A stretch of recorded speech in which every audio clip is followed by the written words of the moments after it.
Welcome to Family Information Night. I want to share with you our goals for the night. The first thing is to simply share about home-based learning.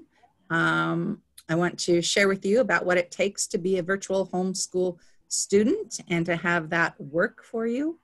We want to talk about what Eagle Sky Academy program looks like, how it's set up. We have, like I said, our representatives from Fuel Education here to talk about the program, and then we will wind up with some question and answer time. Okay, so moving forward, here we go. So at this point in time, our district is pretty well aware that we are in a position where we have families who are not feeling comfortable and safe in a classroom environment. And the county has set forth expectations on when we should be in the classroom and not. And at this point, we're all starting remote. But some are still concerned about coming back as we are released to return. So we're offering a home-based learning program for Alma School District this year. The purpose is to provide a full-time virtual learning option for families that are interested in the home-based program, or, as I should share, unable to attend school in person. And that could be a variety of reasons. It is supported by district staff, and you will have individual learning plans, which is meeting the standards or the expectations for credits and requirements in our learning journey, our educational journey. We're offering a high quality, comprehensive program.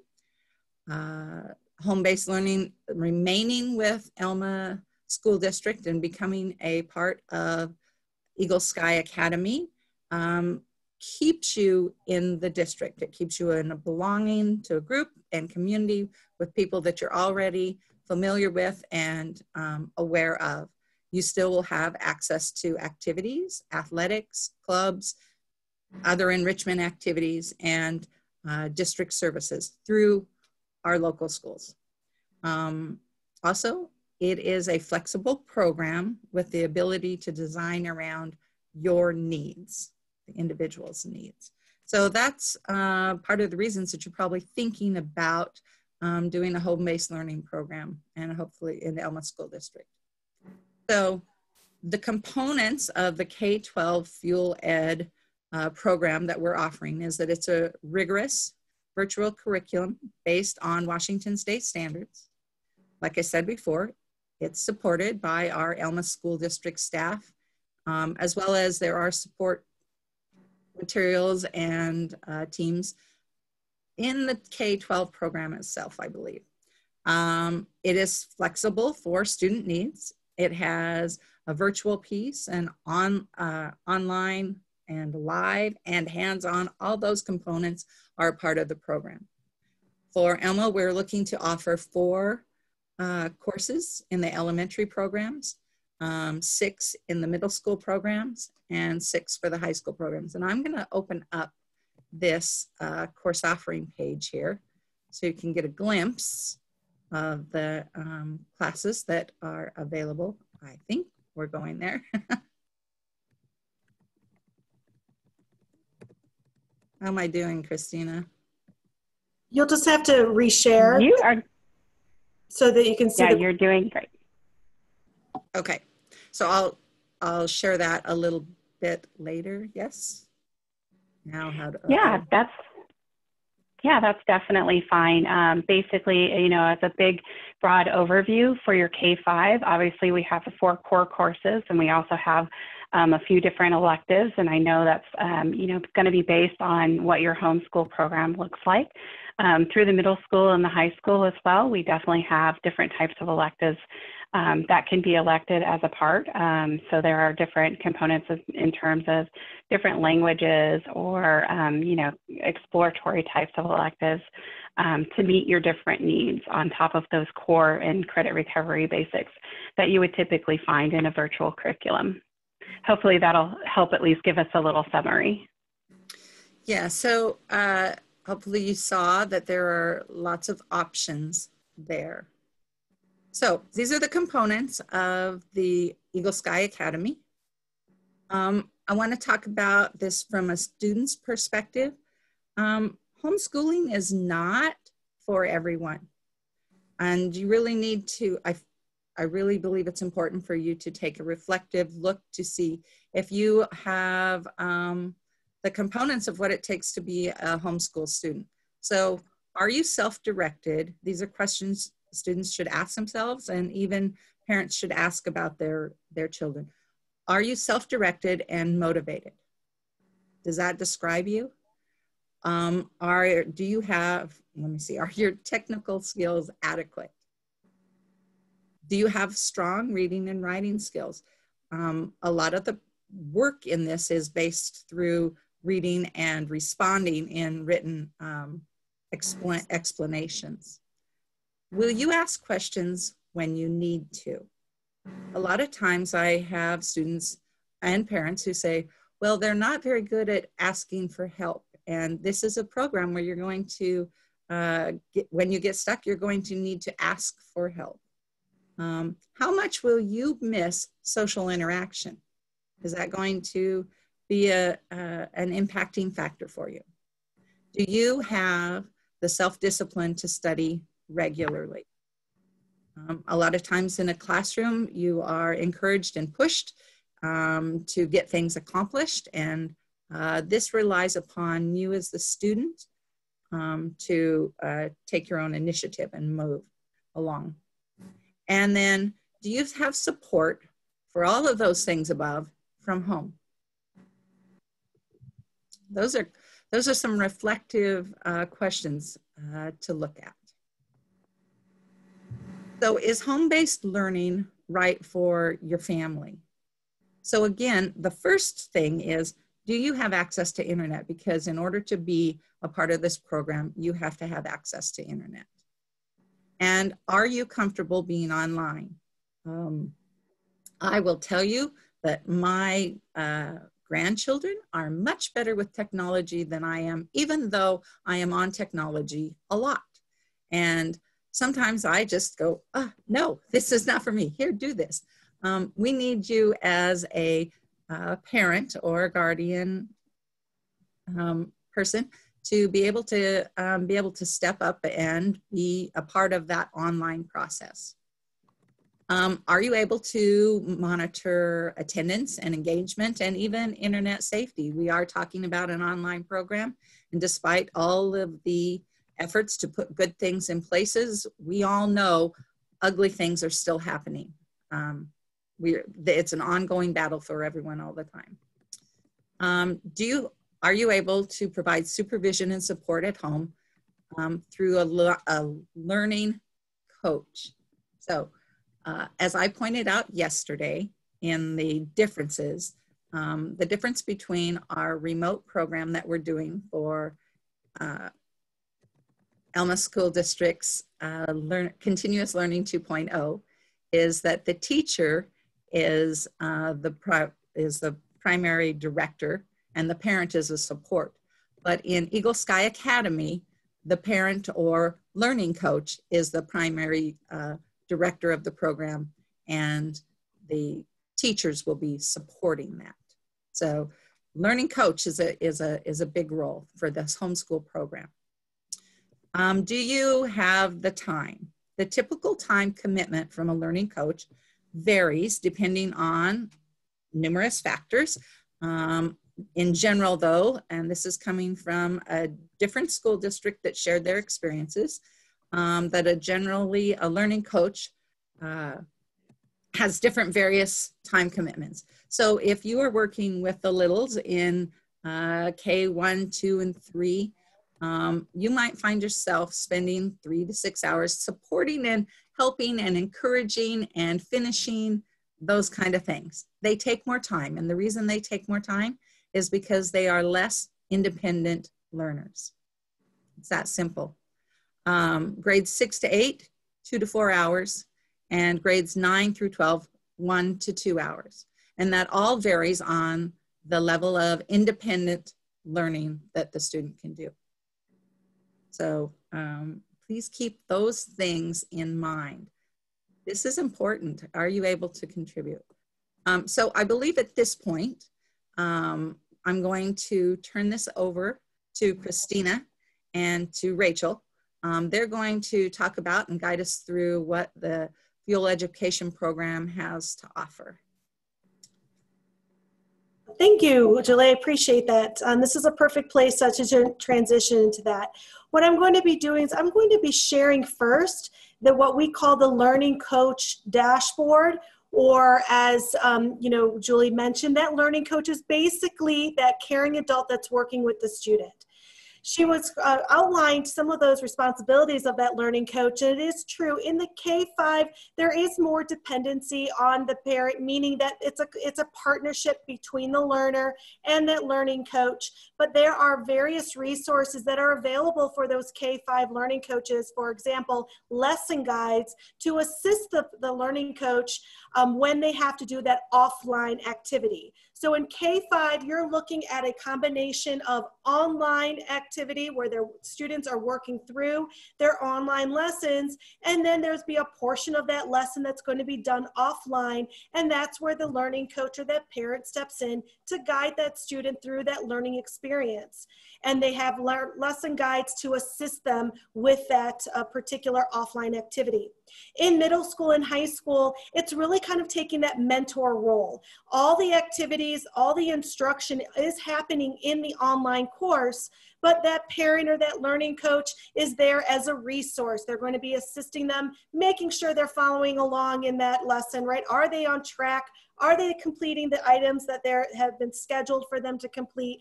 And then the teacher on the other end in those middle school and high school courses are checking in the work. They are grading those teacher, assignment or those students' assignments that are submitted and so forth. So that's kind of the relationship and partnership between the learner and that caring adult working with them. So right here in this parent dashboard, what's nice about here, if you have a K-5 student, also a middle school student or a high school student, you only need to go to one place to be able to monitor your students and know exactly what has been scheduled for them to do each and every day. So we really try to take that one-stop approach. We didn't want parents having to go into several different places to be able to monitor their students. So here, if I was a parent, I have a lot of kids in my family in this demo account. So I have here various students that I am monitoring. So obviously, if you have 2 kids, 3 kids, however number of kids you have that are part of the program, you would simply go in here and you're able to toggle from each student, each child that you're associated with, to be able to progress monitor and check on what they're doing. So I'm going to stay here as my first grader, and here's the schedule. So everything that is scheduled for the student to do that exact day is then outlined right here. So here it shows all the courses. So even as a parent, I can go into the course and actually see the lessons if I wanted to see them. And so I can click on here, and it takes me directly into those courses. Also, these are the assignments that have been scheduled for that day for the student to complete. So those assignments are then also hyperlinked so that you're able to also view what the kids are going to be doing. It lets you know when it's due. And then this is a really quick visual. As the students are completing those online activities, it will then mark them complete. And you can see very quickly what has been accomplished and completed and those items that still need to be worked on. In addition to that, if any of your students are invited by the teachers to a live virtual session, then the information would be listed right here under events. Same approach, right? We want that one-stop approach. So even as a student, as well as a parent, all they have to do is simply click onto that event and it will take them directly into that virtual classroom. No need to download a browser or go to another, other area. Everything again is in one place. And also as a parent, again, you can see all the courses that the student is assigned to. Again, an easy way to access those courses, as well as seeing their current grade. So if the teacher opted into using that course grade book, it would be listed here. And then again, very easily, no matter what grade level that student is in, you're able to see their progress with a visual right here of that bar, as well as you can get detailed information if needed by clicking onto that hyperlink to get that detailed information. And if there are any due dates, so if a teacher picks a particular time when something has to be submitted and it's not submitted, again, the student doesn't have to go to all these different teachers or check each course. Everything is then compiled right over here, and that would indicate what particular lessons or activities they need to complete. I'm just going to jump over here, especially for grades 1, 2, 3, 4, and 5. So first grade to fifth grade, we do offer a reading fluency assessment. So as a parent, I can get that report on how my kids are performing with their reading fluency and reading comprehension. So again, if the teacher assigns that particular assessment out, it's not graded, right? Those are assessments, a benchmark and checkpoints, just to see how the students are progressing with their reading in the younger grades, in the elementary grades. That parent report would be located right there again. Again, I just like to highlight that because to show that you don't have to go to different areas, everything is in one place. So the student, or the parent, I'm sorry, can also see if they're in regards to attendance, so if there's any missing attendance and so forth, as well as announcements. I'm going to toggle over to a first grade dashboard. So when a student logs in, they are also able to see exactly what they have to do each and every day. When they click go in and log in, this is their student dashboard. They would be able to see any announcements that have been pushed out by the teacher or the district, as well as if they share any files, like if a student wrote an essay or did a PowerPoint presentation, they would then be able to upload it and share it with the teachers, and teachers would be able to provide feedback as well. And so any of those alerts are right there. They're also, again, like I said, in the parent view, even on the student view, they can see if they've been invited to any virtual sessions, and then all the courses they're enrolled in and those particular lessons they have to do each and every day. I'm going to jump over, and because this third grade student has a math lesson that's due. So if I click on that math lesson, it will take me right to that lesson that I have to complete that day. Within the K-5 courses here, and even in our middle school and high school course, we do have this tool called the reading toolbar. And I like to highlight it because I think it's especially important in the elementary grades. So if the student is doing their online lesson and they're struggling a little bit with reading, there is that reading toolbar. Students can simply highlight the text that they want to be read out loud to. It's big ideas time. And if those students really have a hard time in focusing and they need to see things on the screen chunked out, we do have that focus bar. And again, all of these tools are also available in the middle school and high school courses. We also have a dictionary, so they can simply highlight the word they don't quite understand, and they can get the word and its definitions. And if they struggle with the reading, they can also have it read to them.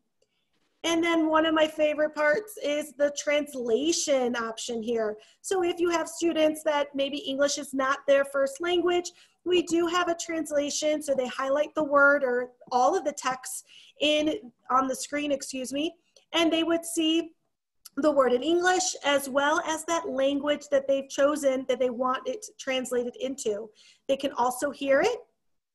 Time. Order. And that, again, is a tool that's available to all. In that student experience here, you'll notice that we have a menu. So as they're completing each portion of their online lesson, it will indicate that they have completed something by giving them a green check mark. So for instance, in the Get Ready area, this is getting the students acclimated to what they're going to be learning that day and provide them the standards and the learning objectives. And you'll notice I got that green check because I'm on the screen and I am working through it. Oh, let's see here. There we go. And then it comes into the actual lesson. So here we have a combination of video as well as audio and so forth. In the younger grades, I will say that in K1 and 2, when it comes to literature, there's going to be more offline than online, just because, again, they're learning how to read. So they're going to need some guidance in that area. Some people love to solve both mysteries and puzzles. Sometimes mystery. So again, this is like this particular student is ready for a mini project. So they're going to be providing those directions, and those mini projects happen at the end of a unit. So it's going to be reviewing some of those concepts. Then there's opportunities for practice where their students will be completing certain areas of engaging with the online curriculum. A lot of the try it areas, the practice areas, students are going to be doing drag and drop, moving objects around, listening as well, and then they're going to be practicing. I just wanted to highlight here, I'm going to go back and go to a different lesson here, just to highlight the way in K-5 as well as middle school and high school, where that immediate feedback happens, because I think that's really important when you're making that decision. You want to make sure that students are going to be provided that guidance. And so when they're in their online courses here, I'm going to go to menu and go directly into that try it area. You'll see that the student's going to have an opportunity to practice what they learn. We want to provide them those opportunities. So here's an example, right? This is where they have to choose. And once they put in their responses, they right away can see whether they have it correct or not correct, giving that immediate feedback. And then, especially for K-5, we're going to give them a little nudge. Hey, not quite, let's try that again, right? And so they're going to be able to try that again and then check their answers, and they got one correct, and we need to go back. After that third attempt though, it will then provide the student the correct response, because we want them to learn from their mistakes. Then this is their opportunity to try it before they get to that assessment level and have to demonstrate their level of knowledge. So this is the the third grade there, math. There's also in K-5 a little help me area. So if in math and ELA they need some additional resources, they are embedded in the third, fourth, and fifth grade courses there, and they're able to then click on these additional resources because we want those students to master those standards and skills. I'm going to toggle over here to the middle school, and I'm trying to keep track of time. So Julie, let me know when I need to wrap up, because I can talk about this forever. So here we go. You're okay for right now. You're okay. Perfect. So this is the middle school dashboard for the student. Again, same concept. We want to make sure students are very clear on what they have to do each and every day. So here in the schedule area, you will notice they have all the courses that they're going to be working on that day, as well as all of the assignments they need to complete, their due date, and when they complete it, they're going to get the same thing as in the parent dashboard, that check mark that tells them visually that they have completed those particular tasks. As well, as you can see here, this student has been invited to a virtual Class Connect session. Again, that one-stop approach, they just simply have to click on that event and it takes them right into that Class Connect area. I'm just going to show you that week view, because I know myself as a learner, I like to know what does my whole week look like so that I can prioritize myself. So here, as you can tell, you see that I have a Class Connect session every single day, and then I have all of my lessons that I need to complete. Rachel? Yes? We had a question in chat while you're on that Class Connect session. Somebody in chat, a parent asked, when they're in that virtual Connect session, are they with only students from our own Elma Sky Academy, or are they participating with other students? Oh, that's across? Thank you. That's a really great question to ask. And that is correct, Eric. They're in that, only the students that are enrolled in that school. So that this is a secure area, or a tool that we use, because only when we create the school, we only enroll those students from that school district. So your administrators at the district who does all the enrollment. They will then put them in the courses, and only those students that they put in those courses will then be present at any of those meetings. And those scheduled sessions are done by the teacher. So the teacher is either inviting a small group of her kids, maybe the whole class. So again, that's really driven by the teachers, but it is secure. What I mean by that is, I don't know if you guys experienced it, but my kids did during this period of remote learning, where they had to go to a Zoom room and we had some Zoom bombings happening, right? Here, there's no way for that to occur. No one outside of the system can actually get into those virtual classrooms. And that is because they have to have a username and login, or login credentials, excuse me, as a parent and as a student to get into this particular area. And when they click on that, only those people that have entered in that path is able to enter into those virtual classrooms. Great question there. All right, I'm just going to jump over to classes here. And here, any of the courses that the student is enrolled in would then be outlined and located right here. This is what we call course cards. And what's great about this, you automatically can see what grade is the course, as well as if there's anything that, if there were any kind of announcements and so forth would be present. I'm going to go ahead and click on this ELA course here so that our parents here can get a look at what this looks like. So this is a course dashboard. So here on the course dashboard, as a student, I can see my grade, how much I've gone through that actual lesson or course, excuse me, and if there's any overdue items. That means if the teacher told me I had something due, let's say today, and I didn't turn it in, then it automatically will then populate over here. So easy way for the students to be able to check and see what they need to prioritize and get done if they miss those due dates there. This is also where a teacher can really connect with their students in that virtual setting, right? They can send out announcements where videos can be pushed out, messaging, and so forth. So great way to really create that community even within a virtual environment. I'm going to go over here by plan. This is where a student, outside of just going into that student dashboard, in every course we have a plan area. So if the teacher assigned particular assignments and lessons, they would populate right over here. I'm going to jump to content because that's where all the action takes place. So in content, this is where the students are going to have access to any ebooks that are associated with that actual course.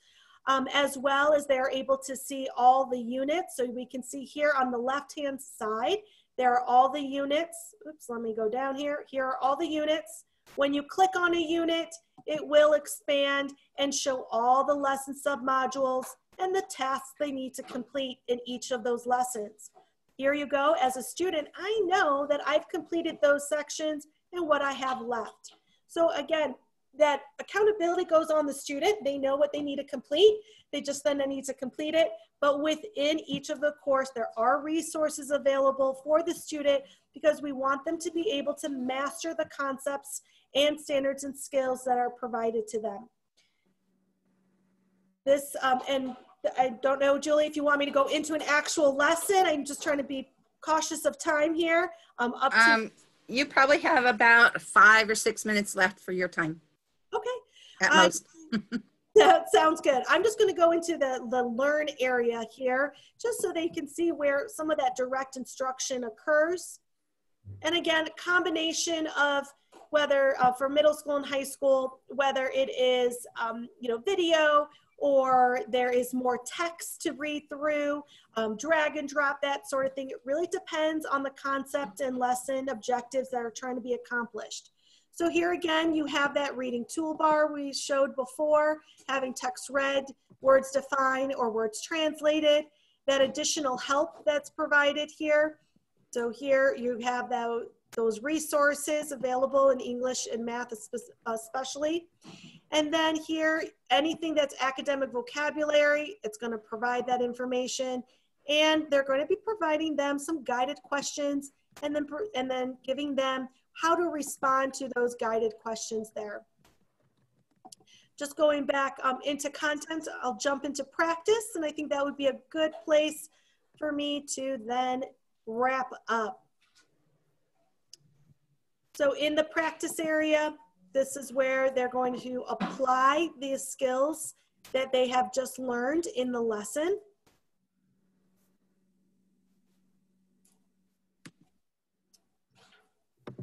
And it's slowly coming up. There we go. So they're going to be asking those questions because they've been practicing on the symbols. Again, that same idea. If they're not getting it correct, they're going to provide some guidance there, providing an opportunity for that student to try again. And then if they're unable to do it after that third attempt, then the actual response is then revealed, because we want the student to understand how to respond to those questions. So that way they are building their level of knowledge of those concepts, and they'll be best, they'll have the confidence, you know, when it's time for that assessment time.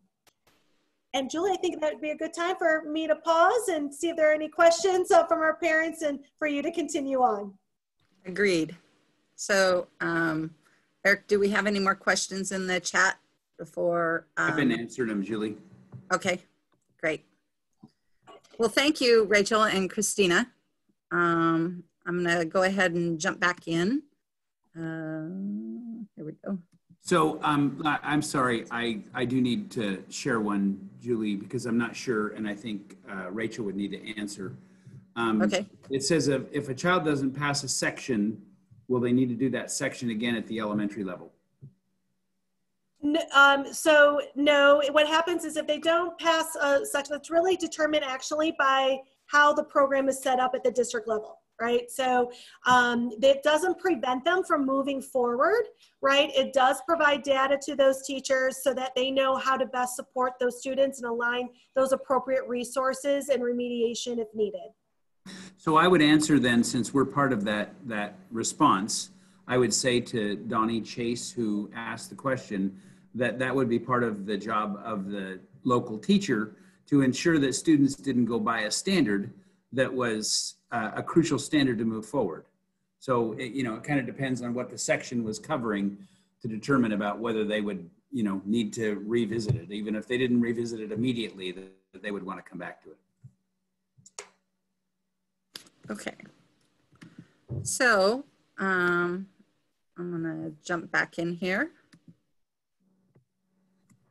Maybe. I'm trying to. There we go. So on this PowerPoint is going to be shared on district website. Is that right, Eric? What was the question? Yes, we can share the PowerPoint you're showing or the recording of this. I'm talking about the PowerPoint because we've linked these websites for them to, or so they can access this, so that they can go to these websites as resources so they can look for further information about what it looks like in the day in the life of a homeschooler, etc., rather than me showing the video clips. Sure. Yes, we can put these on the district website. Okay. So they probably will not be there till tomorrow, if that's fine. Okay. Yeah. Or maybe later this evening after board meeting. Gotcha. So we have listed, provided some references for you to do additional exploration about online learning and homeschooling in that form. So those will be available for you. What happens next is if you haven't already enrolled in Eagle Sky Academy and you would like to do that, then we need you to go on to Skyward and do that. If you have enrolled and you've said, no, this is not the right path for me, then I would ask you to send me an email and we can take care of that and get you enrolled in Continuous Learning 2.0. Once you are, we get the program going in our district, then you will begin to get communications from teachers and the administration team or even phone calls. So we're making sure that we have the right fit and the right connections, and we'll get you going. There is a piece, I'm correct on this, Christina, about parent instruction and training on how to use the program. Is that correct? There are multiple resources and things available for parents, as well as different things that are kind of built along in the course, as well as we have an Engage site that provides a wonderful review.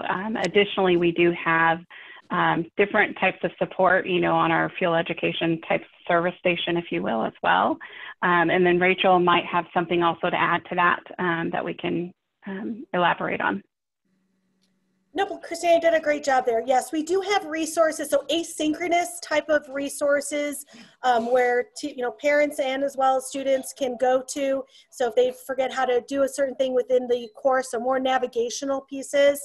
We also, in the Engage area, we try to, like the term says, engage all learning coaches nationally. So we do host like workshops and so forth so that other learning coaches can learn about best practices.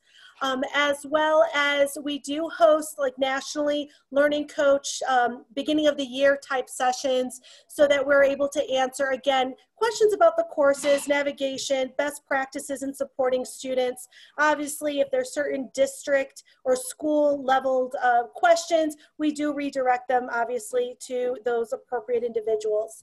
But there are also resources for the students. So we do have an academic support team. So if they're struggling, let's say, on a practice problem, I don't know why they're getting it wrong, we have content area specialists on that team that have made themselves available where the student or the parent can reach out either by phone, by chat, or sending an email as well, all within that service station area. Okay, thank you.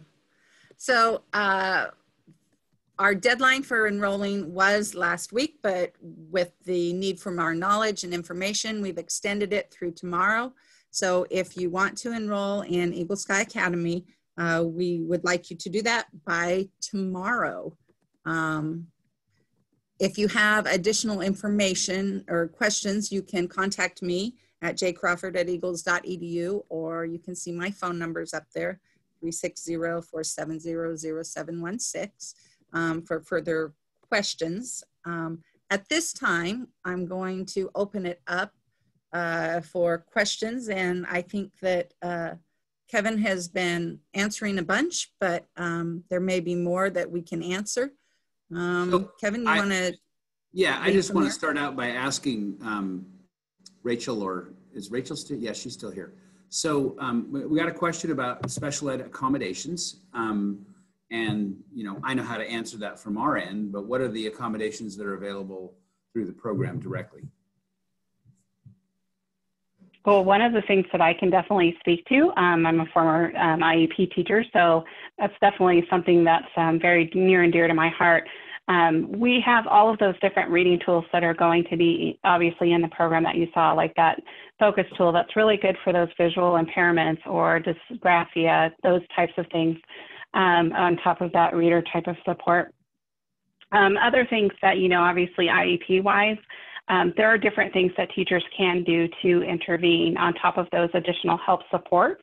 So when a student is struggling, they can take it upon themselves to actually be accountable, to go get those different resources by clicking that hand, that help me icon that you saw. So those are just some basic things that are built into the program. Now, obviously, certain IEP modifications that you might necessarily need within the district, obviously things like related services don't necessarily fall within that program, and that would be something that you would coordinate with your families. But hopefully that kind of gives you a little bit of an overview of some of the different tools that are in there. Rachel, did you want to add to that? Sure, you're correct. Like we would need to see, we work closely as part of the, I'm an implementation specialist, so I would work closely with the district or teachers to understand what type of modifications and accommodations would be provided. But for instance, you can increase the number of attempts on assessments if need be. Also in middle school and high school, you are able to modify assessments. And in K through 12, teachers are able to upload. So if they see that a particular resource is needed for just those students, for one student or for a group of specific students, they're able to upload those resources and those modified assignments into the course as well, not affecting the student experience when they're accessing the courses and lessons. And one more question from the chat. You had talked about a delay in the supplies being possible. So you want to speak a little bit to that, Christina? Because the question was, whoops, question just disappeared on me. The question was, I'm sorry, but it moved. Yeah, and I'm not seeing it either. So actually, okay, here not it is. sure Will what there the still be question printouts? is. Okay. Will there still be printouts or books to be given to students to work from home aside from online work? Yes, so during the delay, there are actually built-in PDF pages, so that way you can access quite a bit of the different materials, you know, in terms of the written materials. So it's just more along the lines of manipulatives that might take a little bit longer to get there. And just to clarify, could you share what you had told me about the delay in materials and about when you would expect those to be delivered? Yes, it will probably be approximately 8 weeks. So I would say I'm a pretty conservative person, and I kind of like to, you know, give you the worst case scenario. So the max that I would probably say is going to be around 10 weeks, but we're really expecting closer to 8. Thank you. Of course. So Marlene asked a question, if you start out in Continuous Learning 2.0 instead of Eagle Sky Academy, would you have to go be at school, or can they continue remotely? We can only teach at one place or the other. That's why if you choose this option, you would not come to school at any point in time. But if, say, a student was in the 3rd grade and their 3rd grade teacher is teaching them remotely, when the students come to school, they could not also teach students remotely, which is why this program has been, that's why we brought it into the school.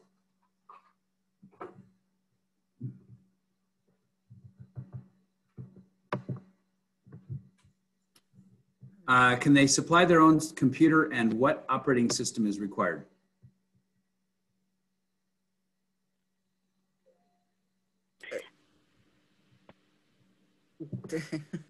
Well, that's a stump me. I believe you can use your own computer. I don't think we have any objection to using your own computer. I'm not sure what operating system, Christina, Rachel? Well, it's not necessarily like the operating system, so to speak. I mean, it's in terms of you can utilize Chromebooks, laptops, different types of tablets. Obviously, there are going to be probably some limitations depending on version. There, you know, as far as if you have a really old iPad, and there might be some courses, for example, you know, if you were taking some of our advanced high school courses that might utilize a Microsoft tool, then we have to think about, you know, do you have that on your computer? But really most computer devices are, you know, they do work with it. But since the program is cloud-based, as opposed to anything that you really necessarily need to download unless you are taking a special interest type of course at the upper level, if that makes sense. Does that help a little bit? And if needed, we also have the system requirements, so that way we can certainly supply you with that link. So just another question, just because I'm not a fast enough typist to keep up with the chat comments.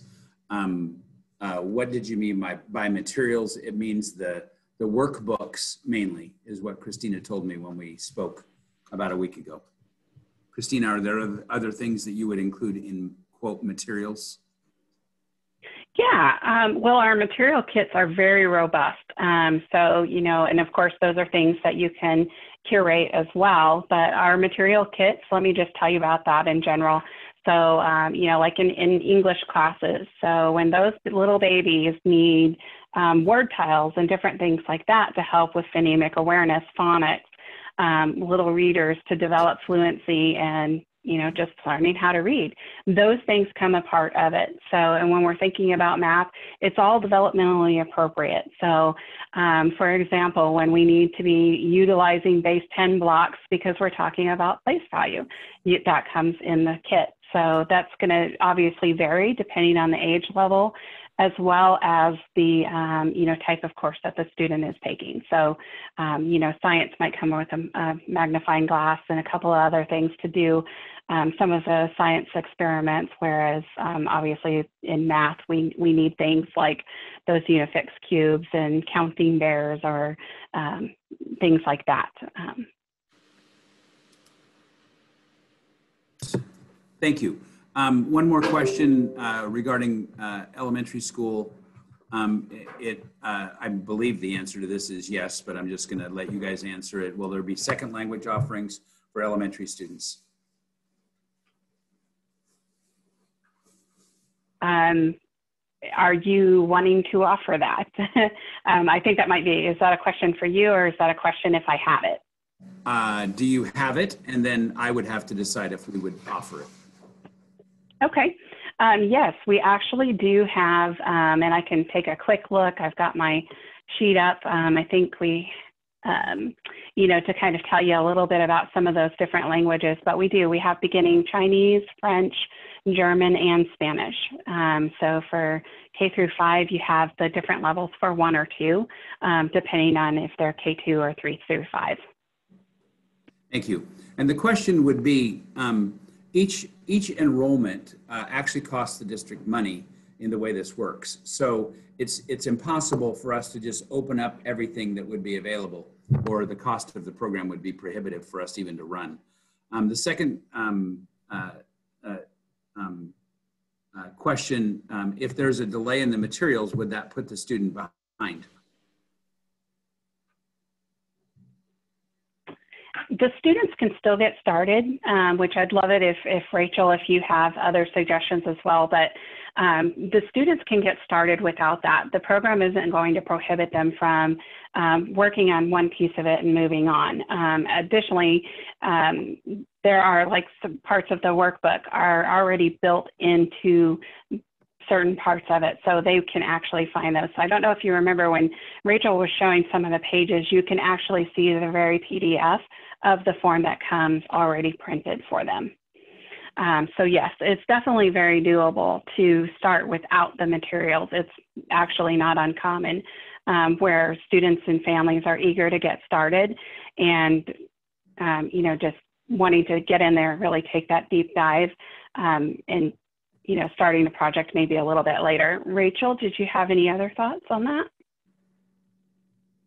No, I mean, you are correct. Some of those manipulatives do come in as a PDF, as well as, you know, depending on when those materials will be delivered, we work closely with the school to provide them suggested ways to be able to support the students without those particular materials. I'm actually just going to share really quickly so you guys can see what Christine was talking about. So as a learning coach, you have that lesson guide. And then like we mentioned, there are certain manipulatives that would be in the kit that are available as a PDF so that you can print out. So for example, we have that activity sheet that will would be in that kit, that student activity book that would be in our materials kit, but you can get that actual page that's associated with that lesson right here. So you can print it out and work with the students on that. Thank you. And then another question came up having to do with if students are struggling in a math concept, can they reach out to a teacher like Mr. Aiken to get help with that? The answer is no. Mr. Aiken would have all of his students in his pre-calculus class, and I can't have him being responsible for both of those. We would find a way to support any of those classes, but we're not anticipating having a lot of people in that kind of a class. So how we support that kind of thing, I don't know, but I can tell you that it's not going to come directly from a teacher who's already teaching in a different subject, in a different class altogether. So we have just a couple minutes remaining before our end time of 5:55. So what I would say. Hey, real is quick, that, Julie. yes. I hated to interrupt, but can I elaborate on Kevin's answer as well? So I know it's really tough for your teachers to be able to balance both. And I did want to mention that we do have academic chat support, and literally a student can call in or a student can use the chat feature. And so I always have to look at the hours. They are Eastern time, but they're also available on the weekend. So I always forget the hours because it's Eastern. So I can get that to you. But roughly Monday through Friday, they're available 8 a.m. to 8 p.m. Eastern Standard Time, rather 11:59 Eastern Standard Time. And then Saturday through Sunday, they're there noon through 8 p.m. And so they're not necessarily going to give the student the answer. So if they were just asking like, what's x plus 2 equals 5, but they're going to walk through it with them in a tutoring capacity. And that's in the core subject areas that those teachers are standing by, waiting to assist your student. And of course, if it's something that's, needs to be directed back to the district, they'll, let them know to go your way. Okay, so that's just one added support. Christina, thank you so much. I know that there's more questions, and I'm sorry, we literally have 1 minute left, and we have to end this meeting before we can begin our Zoom board meeting, but I'm going to answer a couple more questions just so we can get through it. Attendance on this program will be with that check-in that Rachel was describing.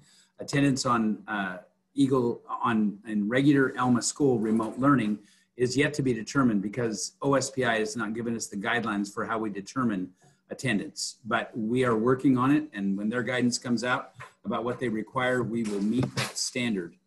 I do have these questions on here. And if you have a first and last name, I can get you answers. But if you posted it without giving me any information, then I can't provide those answers. And like I said, we're going to need to finish in literally 1 minute. So I'll turn it back to you, Julie. Sorry, I just... No, that's exactly right. This will get posted. I'm not sure if Eric is still on. I believe it'll go on the district webpage. I'm not sure if it'll go to Facebook or not, but it will be available for you to find the resources and access them from the PowerPoint, etc. You can also go on to Fuel Education and look through some of their resources, etc. that they have available. I hope that this meeting has helped you. Yes, Kevin? Just wanted to say, for any questions that you didn't get answered and you still want answers to, if you will email Julie at jcrawford@eagles.edu or me, kacuff@eagles.edu, with any questions that you didn't get answered, you'll either get an email answer back or a phone call back. Frequently, I'm calling on the phone just because it seems like there's more things than just the single question. But thank you, Julie, for setting it up. Thank you, Christina and Rachel, for explaining it. I feel like it's been an effective meeting, so thank you. So thank you. Send any additional questions that you have. We're going to escape now so we can go to the board meeting. Thank you for your time.